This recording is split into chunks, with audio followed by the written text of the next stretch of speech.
મોરબીના જેતપર ગામે વીજ લાઇનના વળતરના મુદ્દે ખેડૂતોના ઉપવાસ આંદોલનનો આજે 7મો દિવસ છે।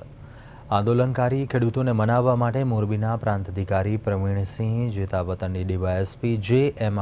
છામણીની મુલાકાતે પહોંચ્યા હતા, પરંતુ આશ્ચર્યજનક રીતે ત્યાં હાજર મીડિયા કર્મીઓને જોતા જ બંને જવાબદાર અધિકારીઓ કોઈપણ પ્રકારની વાતચીત કર્યા વગર ત્યાંથી ઝડપભેર ભાગી છૂટ્યા હતા। ખેડૂતોને સમજાવવામાં નિષ્ફળ રહેલા અધિકારીઓની અચાનક પીછેહઠથી અનેક તર્ક વિતર્ક સર્જાયા। પોતાની નિષ્ફળતા છુપાવવા માટે અધિકારીઓ ભાગ્યા હોવાનો આક્ષેપ આંદોલનકારીઓ દ્વારા કરવામાં આવ્યો હતો, જેને કારણે તંત્રની કામગીરી સામે સવાલો ઊભા થયા છે। શું માંગ છે? એ લોકોને એવી માંગ, તમે ગાંધીનગર આવો એટલે અમે ના પડતી, અમારે ગાંધીનગર નથી આવવાનું।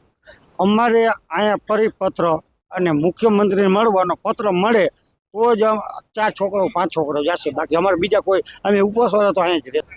ફર્સ્ટ ડિમાન્ડ અમારી એ છે કે જે ખેતરોની અંદર હિટાચી, જેસીબી, ટ્રેક્ટર, તમામ સાધન સામગ્રી અને એનો સામાન કંપનીનો વેરવિખેર પડ્યો છે, એ તમામ વસ્તુ બહાર કાઢવામાં આવે, રોડ ઉપર કાઢવામાં આવે, એનો સ્ટાફ બહાર કાઢવામાં આવે।